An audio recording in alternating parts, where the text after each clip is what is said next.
Hi friends, this is actually going to be the second attempt for the Fox um, uh, sun-dried tomatoes that actually is going to be dehydrated. Those other ones were so thin that they were just falling apart. They just looked horrible, even coming off the parchment paper. So I'm just going to cut them a little bit thicker, and then I'm just going to go ahead and place them on the sheet over here by itself. So I'll save the ends. The other day when I did this, I saved the ends and I chopped them, and I actually went ahead and freeze-dried those. And I put them in, if you watched my video from lunch the other day, I made some broccoli Alfredo and I put some of those in there. I couldn't taste it obviously, but it looked really good. So I'll bring it down here and show you what I'm doing. So I just have my cutting board out here. And these aren't going to be super thin, but they're not going to be super thick. They should be fine. They should come off the tray just fine. And then, like I said, I'll save the butts of the tomato, and I'll chop those, and I'll freeze dry them. So hopefully everything will be fine. And then what I'm going to do is I'm going to put some spices on here.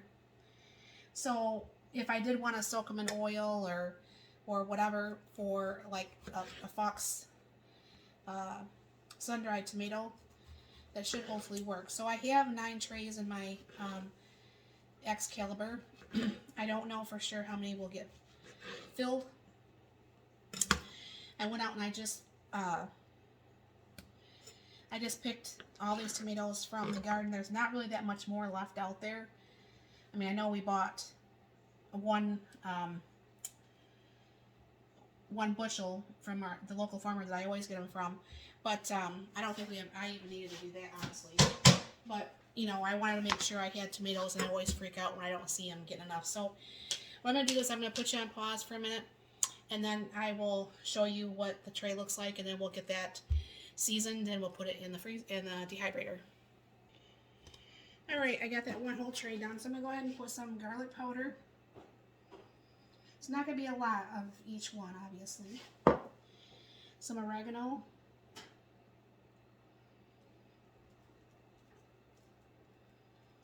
And I still probably have enough tomatoes to probably do about another 3 trays. Or at least a total of 3 trays. A little bit of salt. A little bit of onion powder. A little bit of parsley.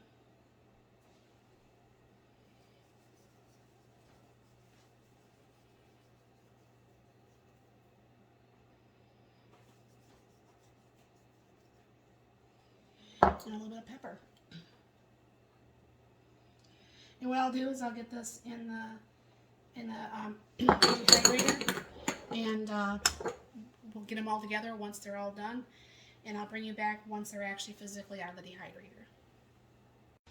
Alright, the tomatoes are done, and these are the ones that I actually put the seasoning on. I'm not for sure what I'm going to be actually using these for. And like I said, I forgot to put the parchment paper down. I did on the first batch. That first batch, why this is a second try, the first batch actually, because it was done so thin, I mean, I did these a lot thicker, and you can see how these still really like thinned out. The dehydrator works very well for some things, but that's one thing I do like about the freeze dryer. But I don't know for sure how the freeze dryer would be for like the sun-dried tomatoes. So, I mean, there's give and take, obviously, in both methods. Obviously, for the sun-dried tomatoes, I would have wanted the dehydrated ones versus the freeze-dried ones. But I think this either way will work out. And then I have 3 more trays down here that doesn't have any seasoning on it. And like I said, I'm not for sure how it's going to get used. I haven't decided yet. But I'm sure as time comes by and I do use it for something, I'll be making a video on it. And I guess I probably didn't even need a quart jar for that. That was probably overkill. But I'll probably change that into a pint jar and just wash this one. But this is another reason why I like to use the parchment paper. As you can see, the big mess it leaves on these trays. It's not that they're hard to clean or anything. It's just a pain. So, anyways, that's the ones with spices on it. And then I have all these that are not. And usually what I try to do is I try to move this paper around, you know, the plastic around a little bit to kind of help break this loose a little bit, because like I said, I don't know what I was thinking when I redid it. For some reason I didn't think I needed parchment paper. Always use parchment paper. But these should be working very well for whatever, because I want to look up more of the things for the sun-dried tomatoes. I mean, I see a lot of videos where people seem to really, really like them, and I guess it leaves a really good flavor in the food.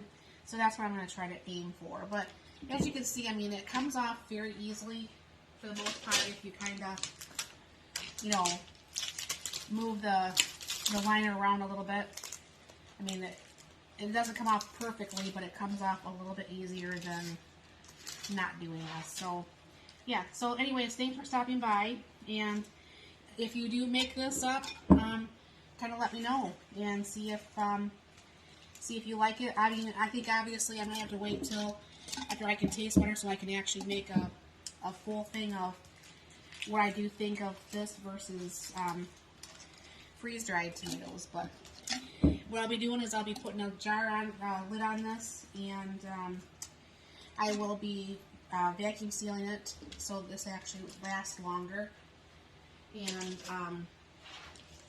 yeah, I'll be using it. So if you do try this yourself, please let me know, and let me know if it does taste good to you, and maybe what you did use it for, because I'd be very curious to know.